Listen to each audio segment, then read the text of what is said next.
Hey guys, we've got some really terrible news, and it's news that, quite honestly, it's just made me feel sick to the stomach, and I didn't want to have to be the one to tell you, but we lost the first 10 minutes of the podcast due to technical difficulties.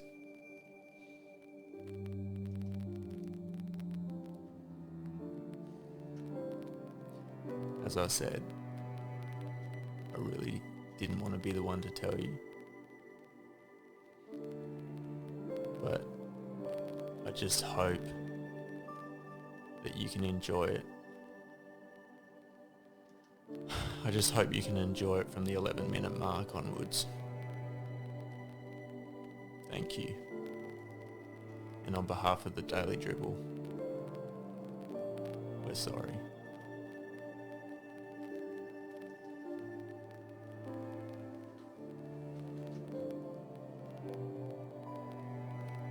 It's just because he's Australian. That's what I thought. That's what I thought. They're pulling the old Aussie card. The Aussies don't get the love they deserve. Delhi. Giddy. That's what Ben Simmons. Yeah, oh, well. That's what I jumped to, but they had Vargs in there. Like, I thought it was an international thing, but then I saw Vargs. I was like, okay. You change that tune. But nevertheless, what a season for Giddy. And all these rookies, this class, you know, the last couple of years we've had names like LaMelo Ball, Ja Morant, Zion Williamson. Anthony Edwards. Yeah. Headline these classes who have really stood out and it's really built anticipation. This year, you know, for us, you know, building Giddy up for the last 12 to 24 months is what's enticed us, but it wasn't a draft class that had a marquee name like that. So I've been incredibly impressed. You know, it's really been an awesome draft. A lot of talent for these teams to build around for the next decade. Just one on the fly, Nick. Please. A guy that we haven't mentioned in a little while. DD. Dyson Daniels. Have eighth in the projected? I believe in the projected ranking. Okay, so that's interesting. What did I say on him? I think you said top 3, and I said Daniels was it top 5? Could have been top 5, top 10, one or the other. Top 5, I think it was. So he's getting up there. I hadn't heard of his name in a little while, but I was just wondering if he was still there or thereabouts. I'll be sure to give you an update, but I have been reading the latest reports in mock drafts, and a lot have him around that 7 to 8, 9 range. Okay. Well, what's incredibly exciting? What is the anticipation for this draft? I haven't heard a lot about it, but like Shep last year, Holmgren's been the big name. Okay. Because last year we had Cade, we had Jalen Green and Mobley as those big names. So I've only heard Shet really. Shet kind of reminds me, obviously not in the stature and game style of Zion, but just in the lead up to his, I guess, being drafted, just the mixtapes and just the pre-draft hype around him. Tell you what, if he goes to OKC, put him and Pokasevsky next to each other. That's Jesus. That's just a couple of big praying mantises on that team. But, there was a guy that I saw projected maybe to go 3rd, and he is a big, but he moves like a guard, and I don't know his name. But... Well, I'm looking forward to. We'll do that in the next couple of weeks. We'll do a bit of a look because it does get us excited for the upcoming draft. So yeah, absolutely. Lads, last point for me. Danny Green. Horrible news here. Diagnosed and is now with a torn ACL and LCL there. He turns 35 next month. Now, not a good time. It's going to be a long return from injury. We're looking at probably 12 months. 9 to 12 months. That older body is going to take a little bit longer. Could this be the end for him, do we think? Or do you think he'll make a push to come back? I think my odds would be on him not coming back at all. I think at that age particularly, it's hard enough coming back from an ACL when you're, a young fella just coming up. And, like us. Yeah, but like you, big boy. Like me, yeah, I'm hitting my prime. No, I think it's going to be a little too difficult for him. And, not to mention the fact that, let's be honest, his form wasn't great before he went down, old DG. But could this... If he does come back, could this reignite the spark maybe just for a last little push for the next year or two and maybe become that, that kind of Kyle Korver-esque just shooter off the bench? Yeah, well, that's all he'd be able to do, I can imagine. Like, coming back from an ACL, he just has to plant himself in the corner. Yeah. Just knock it down every time. Lee, feel a similar way on that one, mate? Yeah, I hope he comes back. I feel like he'd get a lot more love and praise if he came back after the ACL. Yeah, there's nothing like an injury to kind of get the people back on your side, is there? Yeah, and what do you reckon? Should we all go down with the hammies and quads and ACLs? The people would love us. Not comparing him to Clay at all, and I know he's older, but if I was him, I'd be getting some inspiration from Clay Thompson. He's come back looking better than ever. Yeah, it's a funny one because he's won the titles. He's had a hell of a career. It kind of makes you think, yeah, no, because Clay feels like, he's still young and he's still got plenty left to prove. Whereas Danny Green, he's on that back nine. So it's just a bad way to go out. You don't want to end your career on an ACL. You want to go out on your terms. I think it's a good point you make, though, Nick. Like, I think it has to come into consideration. If he was still chasing that ring or if he was still chasing, a major achievement, okay, maybe it's worth going another season or two. Solidified, really. Yeah, he's done it. He's got the ultimate prize. I don't think he has much more to chase. Nevertheless, we hope either way, whichever route he chooses, it is a speedy recovery. There's nothing worse than, suffering an injury like that. Absolutely. So. Get better, DG. Indeed. Lads, do you have anything else from the NBA? Do not. No. The NBL. The NBL. The season's over, but the news is not. We're just about to enter free agency here. I hope you mention it first, Nick, because I can't wipe the grin off my face. Mate, the news fresh off the press. I know this. I don't know much about the NBL, but I know this. Fresh off the press. Our man Scott Roth has signed a new deal as of today. 3 years we're looking at. Scothy. We've got him into the 24-25 season. This is the news we've all been waiting for because, this was the big piece. He has been the real catalyst for getting this franchise, building that identity, that hustle, that grit, building the community. His passion has shone through at every moment this season. Couldn't be happier. What a way to bring in the weekend. Oh, mate, I had the biggest grin on my face when I read this on the socials. Yep. It's our biggest acquisition. It is. It really is at the moment. I really think this will spark. I believe tomorrow night it's the JackJumpers MVP night. Yep. Heading along. Got a table, Nick? I haven't. We should have. Next season we will. Yes. I think we have to dedicate a bit of money. With the boys, us and all the players together. But I think this news might possibly be a point where we start seeing some of these, maybe these Josh Adams, Josh Majette, look to re-sign as well. Yeah, because absolutely. I think he is that glue guy, Scott Roth, and we couldn't be happier to have him in the state for the next couple of seasons. It really is a phenomenal pickup and probably the envy of most teams around the league. Oh, he really is. He really is. He's brought another dimension to the league. It's almost like before Scothy, there was no one who could instantly we have BC bring that and culture. AD, periods in time in history. Maybe we've got SR. Scothy. Before SR, after SR. I feel like that'll catch. Yeah. No. Keep pushing it's questionable. Keep pushing it. Yeah. Can't believe I coined the term or the name Scothy. Did you? Yes, you coined the name Scothy and you didn't even know. I was about to say, that's a big play for you claiming that. Other news from the NBL during the week. Talk that the Canberra could become the 11th team in the league. We're looking at possibly rejoining in 2024. Now, they last had a team in 2003. Yeah. But I think this is fantastic. It's fantastic news for the league. It's so progressive, and they're looking to capitalize on the booming popularity at the moment. And it really does then, become an all-inclusive nationwide league. We just need a team from the NT, and we're laughing. But is that the only obvious place that's missing out in Australia for the NBL? Yeah, I'd probably say so. I think so. I think so. Out of all the major markets, like the Northern Territory, Darwin, probably you wouldn't consider a major market. And I mean, Kansas is already close enough, surely. Yeah. Well, yeah. We'll say it's close enough. I'm not good smack with my bang between geography. Terrible. But it's awesome, and I'd love to see it. And they can really take. I saw Larry Kesselman mention during the week the inspiration taken away from the JackJumpers, and they were saying a lot of them 2024 might be a little bit ambitious. But you saw how quickly we got our things off the ground, the stadium redevelopment, getting the actual infrastructure and processes and front office in place. It really came together quite quickly. So it seemed to happen in an instant. Now, just one thing I want to mention with the talk of the new Canberra team. Now, if you're a new player, I don't know if you've been to Canberra before, Nick or Lee, but I don't know how keen I. Yeah, have you? Yeah, I've been through there. Have you been to Canberra? I think we drove up to Sydney once, which was a long drive, and went through the old. There's not much there. Sorry, but you're saying this coming from Tassie. Tasmania. No. Tas is lovely. There's not much Oh, there. it's I remember lovely, I did quite a few reports on it. I did a tourism course. Did one on the ACT, and I was really, coming up with not a lot. No, there's not much there. No, unless But you're it'd a be politician, you're not going to thrive. Well, what do you reckon? ScoMo in the top job there?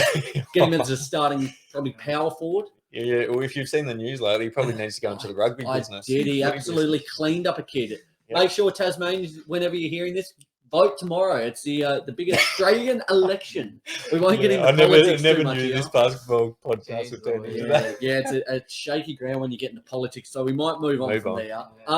During the week, it was announced News Corp's Matt Logue announced his top 20 players. Now, in the NBL. In the NBL, I'm just going to rattle through these, yes. and it's just going to give credence to the fact that how good a shape the league is in. So let me rip through these. Please I won't make the names, but from 1 to 20, Jalen Adams, Bryce Cotton, Xavier Cooks, Mitch Creek, Joe Luala-Chul, Antonius Cleveland, Vic Law, Josh Adams, Jarrell Martin, Jort Reith, Yanni Wetzel, Josh Majette, Shea Illy, Ian Clark, Tyler Harvey, Robert Franks, Xavier Mumford, Chris Golding, Matthew Dellavedova, and Nathan Sobey. Now, what an absolutely phenomenal list of players this is. And that's scratching the surface, the top 20. The league is in such great shape. And I think it's awesome that, tying in with that Canberra point that they're looking to expand because, I keep saying it, I am a broken record. I reuse my catchphrases. I reuse my points. What is it?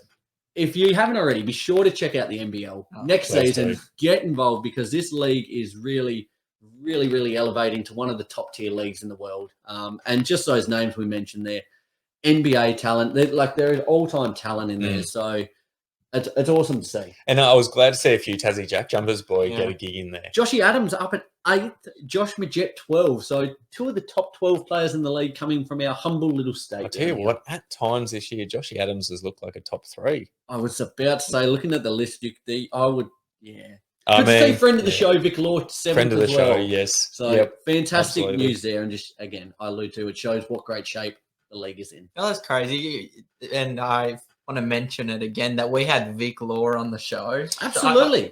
Why is that a surprise? We're heavy hitters here, mate. No, it's just I'm so grateful that he came on the show. Absolutely. A little behind the scenes, but I remembered before that interview, I'd like to take you back and us just waiting for Vic to get on the call. Us never having like a guy of his stature on the podcast. Yeah, it was big. It was a huge moment for the podcast, and go back and watch it and just see our sheepish little grin. It was a nerve-wracking time, but we'll have to get Vic back on eventually. Absolutely, we've got the better setup now, better equipment. Vic's, with the Wildcats now, it'd be nice to hear, reviewing the tape from when he was at Brisbane Bullets to now with his connection with Bryce Cotton. Oh, do you know my favorite bit about that podcast? I don't know. You tell me. When he told us when he got I think he was in maybe Orlando or somewhere. Lakeland Magic. Yeah. But when he told us he got the call to join the NBL or the proposition, and he just walked us through how he went on like a 20-kilometer walk. That's right. Yeah. Go check it out. Go check out that Vic Law pod. Absolutely. We'll do it again soon. Spotify. Guys, let's move ahead. The Daily Dribble. Okay, so what we're going to do, we're going to have a bit of an analysis now of what went wrong for last season's finalists. The Phoenix Suns and Milwaukee Bucks, both last year's finalists, the Bucks winning that series 4-2. What went wrong for these teams? So let's start in the Eastern Conference. The Bucks went down in Game 7 to your Celtics, Roy, 109-81. So first and foremost, let's talk on Giannis. There is not much more this guy could have done. No. He became the first player in NBA history to record 200 points, 100 rebounds, and 50 assists in a series. Yeah. You can't fault that guy, can you? Superhuman. Absolutely superhuman. And, the thing with Giannis is he is, on any given night, whether they're full strength or not, heavily relied on to do a lot of the bulk work. Best player in the league right now, best player in the world? Yes. Yep. Without a doubt, I think. But, particularly having Chris Middleton out in that series as well. Big point. So reliant on Giannis. So reliant. He had to do so much. And, credit to Drew Holiday. He was serviceable. I'm not saying he wasn't. But at the end of the day, Giannis, it was pretty much a Giannis good and they got serviceable, wasn't it? They needed him to be good because I think that Chris Middleton point, do they win that series with him? Yeah, I well, think so. Yes, they do win No. it with him. Yeah, you've got to say that though. Don't They you? needed that scoring output, and Drew Holiday wasn't it. You look who's next, Grayson Allen. He had a god-awful, terrible series. I hate this let's guy. rip into Sorry. Grayson. Now, let's touch on that because I had that down in my notes where they went wrong. They went to him far too much. It was a game one. He was pretty good. The last Game one, maybe he was pretty game one good. or He had two. 11 points, and that was the most he had in the series. But that you take that. You take that Oh, you take because it with in him. the last 5 games, from games 2 to 7, he was 7 of 30 from the field. Bud just went to him too much. It was just play all 5 of your starters, 48 minutes if you have to. They went to him too much, and it cost them. Like when you're bringing on that guy. All he's really going to do is shoot, and he can't do that. It doesn't bode well. Do you know where else they went wrong? They didn't want to pay PJ Tucker $15 million for 2 years, and that's where they went wrong. Especially with Chris Middleton down, they didn't have that guy in the corner to pass to. That 3-and-D guy just to lock down. Giannis was exhausted. Drew Holiday just couldn't be that guy, and I'm not saying that's bad from Drew Holiday, but yeah. I mean, I think we mentioned it with just touching on PJ Tucker when we left. I think we said he was going to be an influential loss. Oh, he was for the absolutely. Bucks. He had that championship experience, and he's a lockdown defensive player. Another few guys who I want to touch on who didn't perform anywhere near to where they needed to. Wes Matthews averaged 5 points over the course of that series. He, along with Grayson Allen, had to have, in my opinion, at least 2 or 3 games where they just light it up from beyond the arc. Because at the end of the day, that's where they're earning their dough, from beyond the arc, and they just did not live up to their paycheck, which literally, was if really we were on the unfortunate. court, it probably would have been a pretty similar equivalent. Not doing Similar much. production. You know, it was ordinary. And even Brook Lopez as well. What did he have in the end? He averaged 8 points for the series. So you look at Giannis and you look at Drew Holiday, they did their parts, but those 3 other starting 5 members were absolutely non-factors throughout the course of that series. No influence whatsoever. I have something I want to talk about, especially in that floor is yours. Game 7. I thought their defense was shocking. Grant Williams had 27. He made 7 threes. Yeah, big This guy averages 7 points per game. How are you letting this guy in a Game 7 score 27 points and have 18 shots from 3, scoring 7 of them? Yeah, Grant Curry. That's one of those ones where you kind of you've mucked up because you kind of say the first few, let him fly, big fella. No worries. We'll let you have them. You say have it. But when he starts knocking them down as he was, it's like, right, they just didn't make the adjustment. It was heavy legs, you know. And what a game though! What a game to turn it on, have a career game that was outrageous. What he did, there is no one in the world who would have picked that. Him to light up from 3 absolutely and not. to drop 18 shots. 18 the most 3-pointers. 18 3-pointers. Not shots. He dropped. Not dropped. He took 18 threes. And I was about to say 18 threes. He would made have been 7. gone for 50. Made 7. Now that would have been something. But yeah, I guess just on this Bucks team, last season's champion, should I say? They've made the conference semi-finals this year. You know, they're missing their number 2 guy. What's the plan? Do they run it back, hope for Middleton back, a healthy Brook Lopez, who they missed for most of the season? They run it back and think they're good enough? Or, you know, what do they tweak, do you think? My opinion is that they do run it back. I think they're good. At full strength, I do think they're good enough. I think they have to make slight adjustments to their current roster. I'd have to have a look at the contract situation, but I look at guys like Wes Matthews, and I don't see a hell of a lot of upside for him going forward. I know he's just come back to the Bucks, but I don't see him being a highly influential player for them going forward. And I think Connaughton is another player who's just doesn't do much for me and didn't stand up in the big moments. So, I mean, especially in the playoffs too. You don't need he looked a couple of seasons ago like he could have been a big needle mover. And he did. And just stagnated. Just fell off the face of the earth, didn't he? I want to know why they changed up their roster from last year. What? It just boggles me why you wouldn't pay PJ 15. Well, that was really the only move that changed, wasn't it? Yeah. Did they bring Grayson Allen in? I don't know. I think you've got for the Bucks. I think you've got non-negotiable players. So you've got players who you wouldn't even consider trading. And I'm talking Giannis, obviously. I'm talking Drew Holiday, who I think's key. Chris Middleton's in that conversation, and I think Bobby Portis is probably there as well. He was serviceable too. The rest of those blokes, I don't think are guaranteed. Yeah, and Brook Lopez, I don't think No, I don't think think he's he's a trade candidate yeah, too. I'm with you. With that, just speaking to Drew Holiday and Chris Middleton real quickly before we move on, lads. Yep. What do you classify them as? Giannis is your unequivocal number one. Yeah. Is Chris Middleton or Drew Holiday a 2, or are they both 3? Like, are they good enough to be a 2? What do you mean a 2? Like Well- a number 2 in a team, like that second go-to guy. Chris Middleton, Like definitely if you look at is. say the Lakers, you've got LeBron, AD's that clear number 2. Yeah. I'm putting them both equal too. I think they're both. So they're good both enough. 2, Yeah, do you reckon? Yep, absolutely. Yep, they've got. I think they've got very different games. They Drew do. Holiday and Chris Middleton, but I think they've shown in their championship run, particularly last year, that they can step up and be handy second the Robin to Giannis' Batman, so to speak. So, He doesn't need a Robin. That guy can just let him fight. He's crime Batman, all night long. Superman, Iron Man, I'm everything. Batman. Yeah, he's that guy. He's all over it. Lee. Do it in Giannis's voice. I'm a Batman. That's not That was bad. good. He's a couple of Italian descendants there, I reckon, as well, running around a couple of little Luigis. Doesn't mind it. Fellas, let's transition to the Suns game, the Western Conference there. The Suns went down to the Mavs, 123-90, and to be fair, it's probably pretty generous. They trailed this game by 46 at one point, which was the largest deficit in a Game 7 in 25 years. Yep. Wow, where did it Goodness. go wrong? You literally can't defend any of them. To be down 46 at home in a Game 7. I thought it was a joke watching it. I thought this can't be live because this Thought it is was a just, typo. this is taking the piss. Let's see where it went wrong. And I'm going to say it from my perspective. I think it, and people don't like to say it, and I'm by no means putting the blame on Chris Paul because it's a team game at the end of the day. But I think it started with Chris Paul. Okay. Game 2, he scored 28 points. Now, listen to this.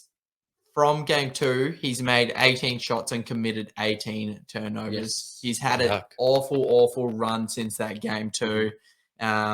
Horrible. And that falls when your leader's down, your team's down, and that's what's happened. But I said it's not all Chris Paul's fault. Let's talk Devin Booker. Awful game as well. Oh, man. 11 points on 14 shots. First of all, take more than 14 shots, okay? That's the big problem. He was so passive. Yeah. After he missed those first couple of shots, he just stopped attacking. Yeah. He was just looked like a shell of himself, and that's where you need him to step up. Yeah. Well, he's a guy who, you used that word before, passive. He's a guy who people have sort of compared him to, I'm not saying he's Kobe Bryant, but just in the way that he goes about Killer taking a mentality. shot. He's got that Yeah. killer mentality. Didn't If he see needs it. to put up 30 shots, then he usually would put up 30 shots. Yeah. And on the biggest stage of all in a Game 7 where you need to have that killer mentality, it Piss the just was bed. not there at Yeah. all. No, sorry, Lee. That's all I had to say. I think, it started with Chris Paul, but I'm not blaming And Chris Ayton, Paul. his size, he Yeah. should have been a huge factor with the small ball Mavs lineup. His presence was non-existent. His care factor was not there either. Say goodbye to that, Max. You're not getting that. Sorry, big Oh, boy. let's skip to that. Let's ask that question. Do you give him the max? I don't think so. I think JaVale McGee can come on the court and do pretty much what DeAndre Ayton does. Not as good, No. obviously, but No. they're pretty much the No. same type No. of play, and I'm not giving him the max. This is the No. reason you do give him the max. Yeah. Because Give him CP the is max. coming to the end of his career Yeah. over the next few seasons. DeAndre Ayton will be the second option on that team course he will. offensively. Him and Course he Booker will. together. And I don't think you can. Let's be honest. He had a terrible Game 7. There's no doubt about that. But he showed signs, I think, over the course of his career that he could be one of the elite this big men. season. Yeah, Has really, I think he's setting himself up. He's showing why he was that number one pick.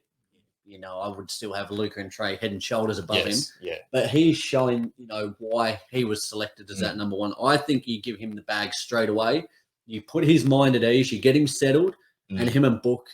Chris Paul needs to drop back to that number 3 on that team. Yeah, Going forward, yeah, he absolutely. needs to be resting. Get the walking frame out. Playing 15 to 20 minutes a night. Let them coast. Let Booker and Ayton control it. Biombo and McGee, for as good as they've been, they are not it. I mean, they're not it. They are No. not it. To be honest, you know what I think they actually missed? Mhm. Or who they missed? Oh, Yeah. Have a guess. Have a guess of a name. Who was even out? Yeah, exactly. Anyone who could knock down a shot. Dario Saric. Nah, you don't miss I think they missed him just having a smaller ball lineup that could combat what the Mavs were doing because they were flying around hitting threes everywhere. They went 19 to 39 in this game, 49%. They just needed someone with a little more mobility just to be able to kind of combat the threes that were being knocked down. So I think he's a piece that would have helped. And I think what may have contributed is the fact that they got blown out in Game 6 as well, 113 to 86.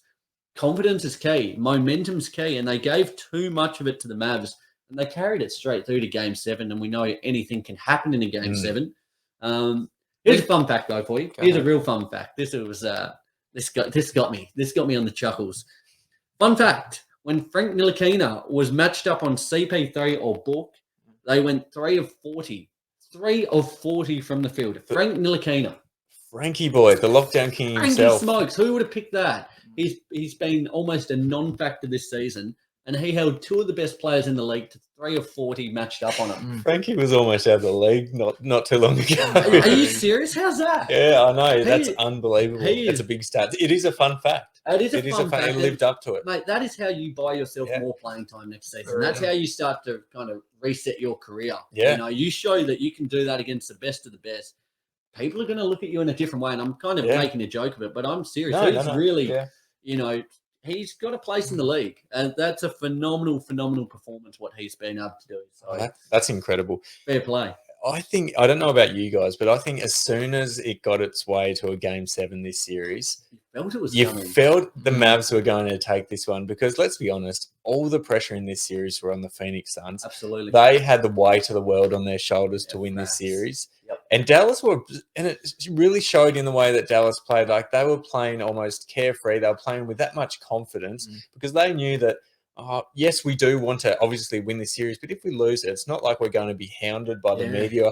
Whereas you look at the Phoenix Suns and, you know, they look like a team. They look like their sphincter was that tight throughout the course of that Game 7. It was awful. Yeah, clenched up real tight. Couldn't fit a pin up there. It was shocking. I tell you what, I feel bad for the fans. This team, you know, has been pretty much poised, primed, and ready since the last finals, ready to go. This was their year. This was meant to be the year. They were going in red hot favourites. You know, and they looked at the most dominant team in the league this season, best overall record. Things were progressing, you know, they got tested against the Pelicans, but we thought, I thought that's for sure. That was good. That kind of might make them, you know, just up the ante a little bit, but they've got to fight. But the fans, you know, this game was over quick, smart. And to go out without a fight, with a whimper, it's tough. And I think this might have been their best chance. You know, Booker's going to develop a bit next season. Ayton's going to develop. You know, you've got great players, Cam Johnson. You know, the roster is still there. It's still intact. It's still like really good. But West is getting strong as well. The West is going to be strong. Is the point. Chris Paul's getting a bit older. You know, you saw the Nets go out early this season. You saw the Bucks go out. You know, the Clippers with Paul George, Kawhi back. All these other little teams, all these factors coming in. I think this was their big opportunity. And I hate to say it, I don't know if Chris Paul's going to end up with a title when it's all said and done. I don't think this was his last chance. Sorry, but it was. Before we move on, I think it'd be criminal if we didn't mention Jason Kidd throughout this. Is this his first year coaching the Mavs, and he's brought them to the Western Conference Finals. The way he constructed the defense just to shut down the Suns, and he did it by attacking Chris Paul. You attack that front runner, the guy who facilitates the whole offense, and they break down. And biggest move they made this season was getting rid of KP.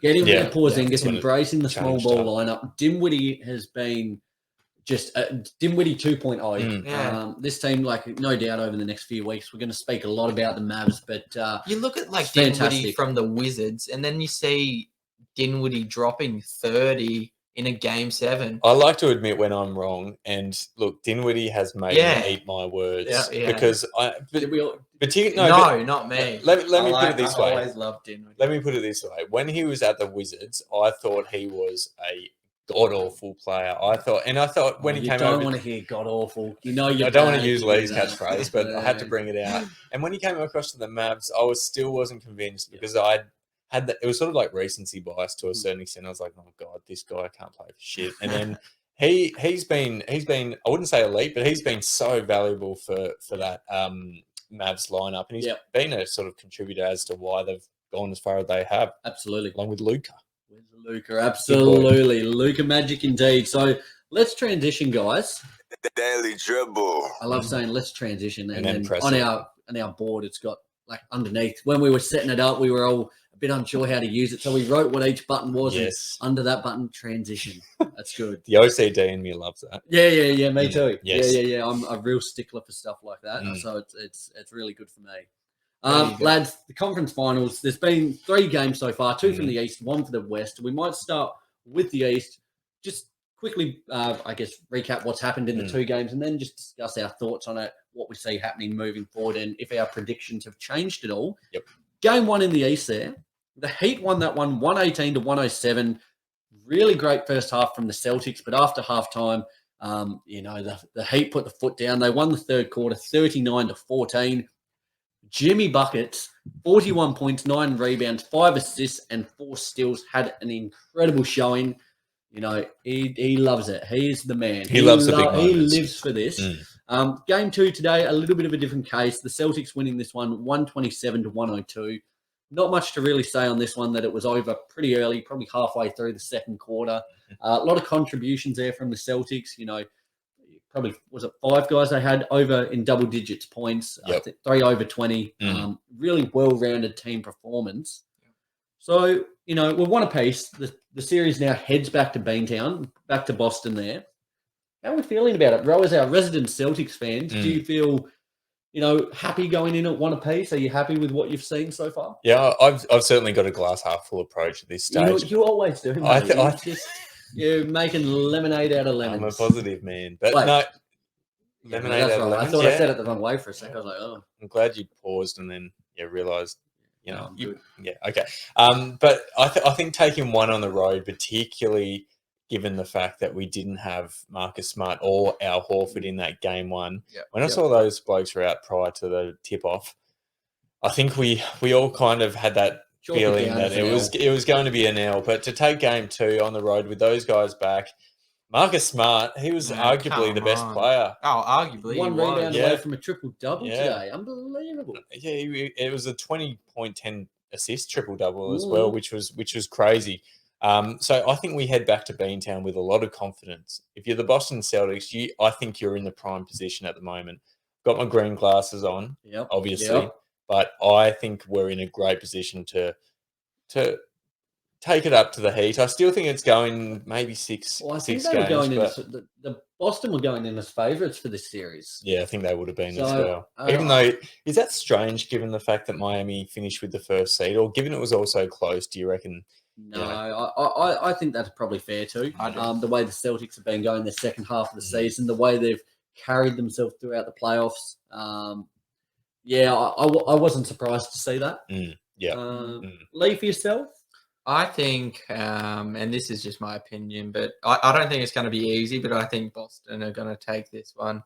I think just any guy we've seen, especially in the playoffs, any guy can step up any given night. And like I've said before, Jaylen Brown and Jason Tatum are always going to. But now you have Marcus Smart dropping a 24 near triple-double. Al Horford has been brilliant. And now we know revitalized. Yeah. And now we know Grant Williams can drop 27. So if Miami want to have any chance in this series, they're going to need all their guys to step up, because Jimmy Butler's not going to go in and score 41 every night. Okay. So, but I still think Boston are going to take this series and go to the finals. Yeah. It's, you're not going to want to be around me if Boston make it to the finals. Why not?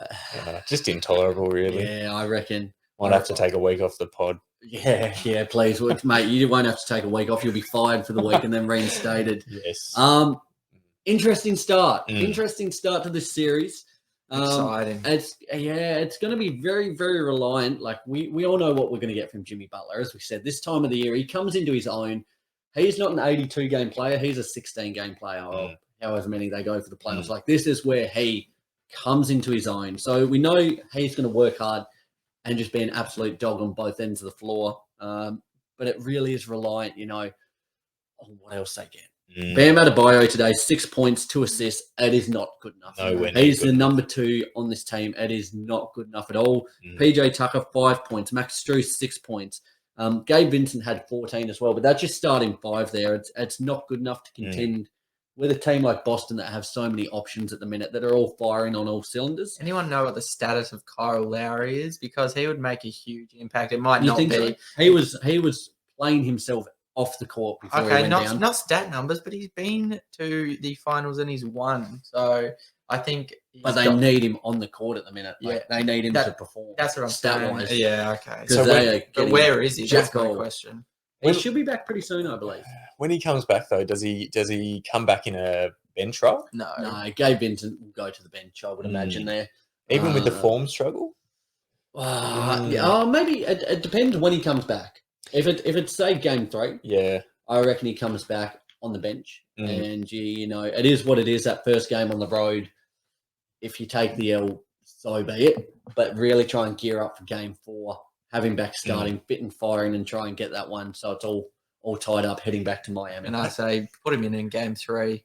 Yeah. If he's been playing bad, put him straight back in there after a little bit of a break, so you can kind of reset. It's Depends kind of what the status is of that injury, though. Like if he's back 100%, or if they test him at 80. I don't mind him leading the second unit, to be honest with you. I think just from a leadership perspective, Him finding Hero, he would just open up so many good looks for him. Yeah, On because the you fast need. break, hitting him in the corner. I think it goes overlooked almost. You need those type of elite leaders on your bench. Because you got Jimmy in the starting lineup. He can lead First that and in second terms of unit, a vocal and I guess output-wise leader as well. I heard. Sorry, No, please. sorry, something just sprung to mind. I heard JJ Redick say today that you won't win a championship unless you have a top 5 player on your team, and he kind of went into the past championship winners. Do we agree with that? Do I agree? And then I'm thinking, do all of these top 4 teams have a top 5 player? I don't know. Interesting one. If you Top 5 player at the moment. No, I do. No. Are we talking about Miami? I'm talking about I'm talking about both series. You could argue Luka's a top 5 player, Curry's a top 5 player. In the playoffs, Jimmy's a top 5 player. Yeah, Jimmy's a top 1 player. Yeah. I need to tell you, if you want to have a laugh and a good experience, watch ESPN with Pat Bev on it. It is actually the best thing. He's value. That was I so amazing. hope we have him and Draymond Green on a call together. He's going straight into the media after he's those playing guys after he's just over. would. It's like the second coming of Shaq and Big Big Chuck Charles. Yeah. Like, how good would they be? He value-wise? talks so much smack.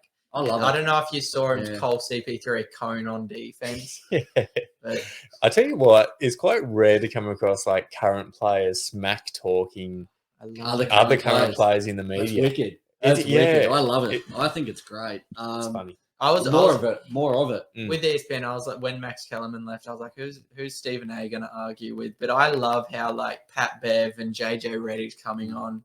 I enjoy watching it. It's like complete opposites, like the contrast of JJ Redick, who speaks logic, and everything that comes out of his mouth is just common sense, and it's widely agreed on by the basketball community. Then you look at Pat Bev, and he just says whatever he wants, doesn't care if it's true or not. Here for you know what I love about JJ Redick on ESPN real quick? He's logical, but he's not afraid to get in fights, even with Stephen A. He gets angry at him. The reason he's not afraid to get in fights, though, is because he knows his basketball that well that any argument that Stephen A comes up with, he knows he can counter it. Yeah, absolutely. I agree 100%.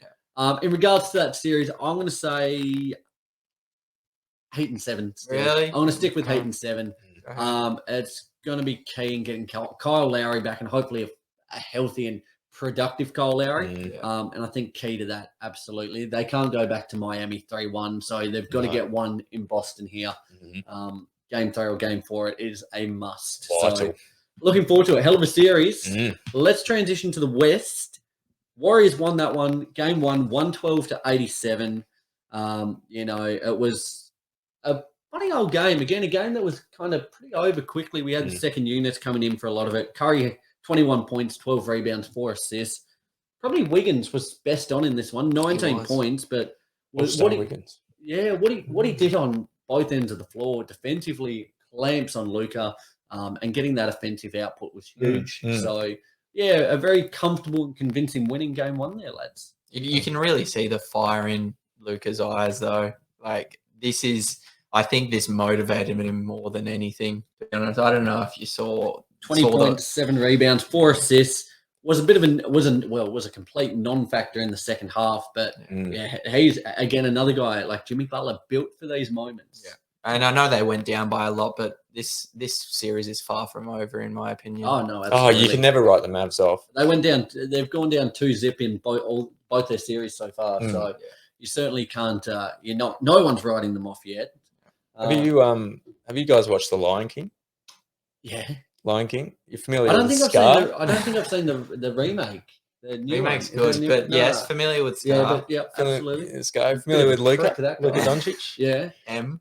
Looking very similar at the moment, those two. Looking very similar. Yeah. He's looking like Dr. Evil or something. Like he got a big scratch over his face. Wiggins, wasn't it? How was it? Yeah, he got him good, but I like it. He looked like a bad man. Yeah, he could be a villain in a bad man. big rock movie or something. Big rock movie. Dwayne Johnson taking down Luka in an epic battle for the ages. Wow, how would that be?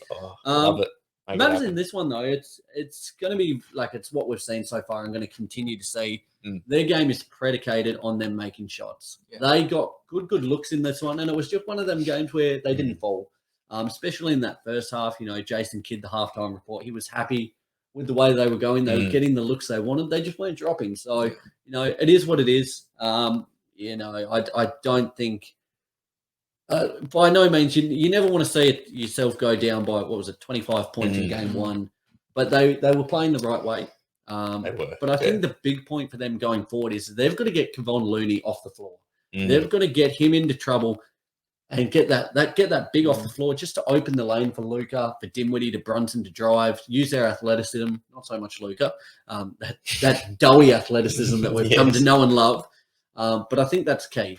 I think that is key for them because they looked very one-dimensional, just very reliant on that 3 ball. So if they can get Looney off, open that lane up, and drive and attack, then look for kickouts, that'll give them just another facet to their game. Couldn't agree more. Is this an all-time high rebounding game for Steph Curry? 12. Yeah, 12 rebounds. You know what? When you read that stat line out, that's a weird stat line for Steph Curry. 12 rebounds. He's been rebounding the ball well. He's been shooting free throws poorly by his standard, 83% at the minute. He's one of the greatest free throw shooters in the history of basketball, yet he's been struggling, but he's making up for it on the glass. I don't know if you're watching it. I thought I was dreaming the other day. I think he missed his first 3 or missed 3 of his first 4. 3 of his first 4 because he missed 2, then he made the 3rd one, then missed the 4th, I believe it was. That was bizarre. I don't think that's ever happened. I don't know if you look at him when he misses one, but he absolutely beats himself up for even missing one. Yeah, so he should. God, he chews down that mouth guard, doesn't he? He does. So how often do you reckon he goes to him? One a game. Choose one in half a game. Yeah. They're expensive. You reckon he's short of a quid? No, I'm just giving some background knowledge. No, absolutely. For me though, the Mavs just looked a bit tired in this one. I know it was a blowout in game 6 and 7. But a lot of their shots were hitting front of the rim, a bit short, and they just didn't look like they had their legs under them. Again, adjusting to the pace that the Warriors play with. I think they'll get up to speed very quickly and they'll come back with a real fire in game 2 there. Yep, particularly at home when they go back home. Game 3 in Dallas is going to be rocking. Mark Cuban will be going off his absolute nut. Big Dirk there, no doubt. Big XL. Big XL. Yeah, Dustin, shout out to him.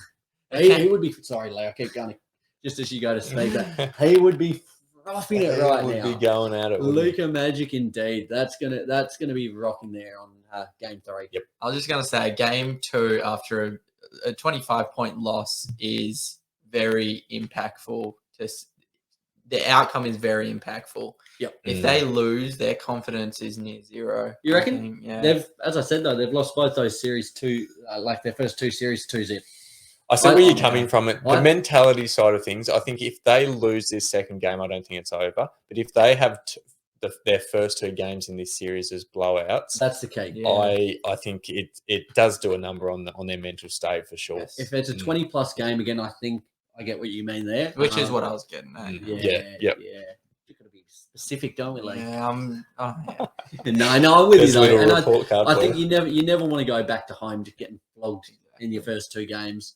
But the Mavs have shown they're here to fight. So, lads, how do we see this series panning out? What's the feel now? It's only been 1 game, but what have you got for us, Lee? I still think the Warriors are going to take it to the finals. Yeah, look, on paper, I think the Warriors Championship will win. pedigree. It's shining through. It shone through in game 1. There's something about the Mavs, though. There is something about the There Mavs is. that intrigues me. Yeah. And, they sort of, to a certain extent, proved everyone wrong in that last series against Phoenix Suns. Even maybe series 1 against the Jazz there. Like, Yeah. it was a bit of a coin flip, but they, made tidy work of them. Dallas in 7. Okay. Ooh. 7. 7 indeed. I've got Dallas in 7 as well. I'm with you wholeheartedly. I'm all aboard this train. I think they are so fun to watch. The way they go about it, like they're not going to die wondering, are they, with their shot? And I love it. Luka, this is his chance to cement himself already at 23 as one of the best in the world, which he is, no doubt. Absolutely. Almost think the Warriors almost might be being underrated a little bit. Just all the hype surrounding, the Suns and the Bucks going into these finals. They've looked a little bit lackluster. Even I said, and I kind of made the case, Klay Thompson has looked a bit washed, a bit slow in his return. No Gary Payton. I think there's almost people are almost kind of dismissing them. But they are a top quality team. That championship experience is undeniable. But I'm with you. I'm all aboard the Dallas train now. I hope they win it. I reckon it would be wicked. It's hard just for XL to come out with a championship song. Yes, make it happen. Oh, Hey, Luka Magic. Such a tune, man. I can't wait. I don't know. Is it Lee, who sings that song? XL. Leave it to him then. I think it's October, November normally that Spotify give you your kind of yearly report on what songs and artists. I tell you what, I reckon at the minute that is number 1 by a fair bit for me. I've had it on repeat. It's such a banger. So you guys are obviously barracking for Mavs in this series, right? Yeah. You are. Yeah.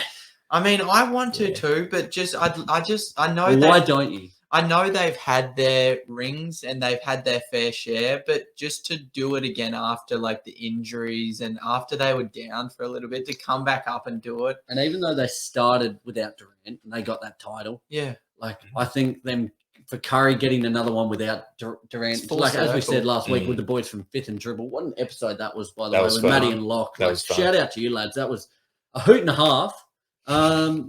Hoot and a half, absolutely. But catchphrase, coin it. Yeah, shit. What was I saying now? About full circle. Yeah, no Durant. Yeah, no. Yeah, good. there you go. That adds to Curry's legacy. Like it absolutely does. does. Like getting that another title without him, just showing he's the man, possibly a Finals MVP. It would be huge for his legacy. But it's all about the new blood, isn't it? Yeah, the young blood. It is. Oh, it's exciting though, isn't it, lads? It's honestly the best time of the year. The NBA playoffs. There's nothing like it. Sports, basketball fans and sporting fans alike. Just, it's been awesome just having it all week on at work. The traction it's getting, it's wicked. Everyone is so heavily invested, and it's awesome having a bit of an underdog team like the Mavs. Yeah. Just quickly, you can't be going for the Mavs, can you? Surely not to win the title, mate. You got the Beantown boys in there. No. Mavs to win this series. Mavs to win this series. No, good. I thought you might have just thrown the towel out already and jumped on board the Luka train. Wouldn't have thought so, but it's Celtics Mavs mate, series. if you look across there, it's just in view for our video watchers there. That signed Luka jersey of yours. I tell you what, you want them to win the title, mate. Yeah, you would. The value from straight to the moon, my man. From a stockbroker point of view. Yeah. What did you say we were earlier on in the show? Businessman? Businessman. Think like a businessman. That all I'm seeing is dollar signs when I look at that jersey. Yeah, you can see the reflection in your goggles there, can't you? That's good. Let me ask, is it possible that next week we'll have a finalist? No. I don't think so. No, I don't think so. No, I think both of these, it wouldn't be surprised if both went 7. A lot more likely, I think, for the Warriors than Boston. That is but I'm saying if Warriors somehow win in 4, would that happen this week? I was just saying it's a lot more likely than it being in the Eastern Conference. Yeah. But I don't think so. I think they're both going deep. Yeah, me too. Geez, I'd be flat if either of these series went in 4. Yeah, me too. You want it to, like, yes, Well- let's get into the finals. Yes, let's. Well, the East can't, one apiece now, so that won't be happening, which is yeah, good. but We're that going but that forward, Warriors Mavs series. No, no, it's Luka not won't let that happen. That's not happening. No. He won't go out without a whimper. Lads, what an episode. It's been jam-packed, action-packed, as always, and it's sure to be an action-packed week. It's incredible. The news is going to be non-stop, guys. You've got to be sure to stay up to date with all of our socials. Instagram, Facebook, YouTube, Twitter, TikTok. Lee, do the finger counting with me. I love it. We're on LinkedIn. Yeah, I am on LinkedIn. Be sure Yes. to reach out any business-minded people. I love You love the connection. I'm on LinkedIn, but you're more of a networker on LinkedIn. Yeah, I've got some good connections. Yeah, I've bloody got oath some you do. heavy hitters on You there. go for the big dogs. No mucking Don't around. muck There's no around. prizes for second. So reach out on LinkedIn as well. LinkedIn, that's good. There we Oh, go. We'll dear. plug that. But be sure to stay up to date with us. All the news, all the breaking alerts, the scores. We will be posting it all. Lots coming up, guys. Let me ask you quickly. Which series are you most excited for? I know, going forward, what you've seen so far. Which series gets you more jacked? Beat Boston. Do you know the thing is? Yes, I'm a huge Boston fan, but I feel like almost like the underdog status of the Dallas Mavericks in that series against the Warriors has me Loves more. an underdog. It has me more intrigued than anything. Obviously, I want Boston to make the finals, but that Mavs Warriors series, I'm intrigued, and Yeah. I don't, even though they've lost that first game, do not write off the Mavs. 100%. I'm with you there, mate. Mm. Oh, come on, bring it home, Luca. It's awesome. Guys, it has been a massive episode. We certainly appreciate all your continued support. As we said at the top of the show, be sure to like, subscribe, share, wherever you listen to the show. Do all that good stuff. Us as a team, we certainly appreciate it. Lots of big stuff coming for the team. We can't wait to share some upcoming exciting announcements. So tune in each and every week. But till next week, guys, from myself, Rowan Lee, love you, bye.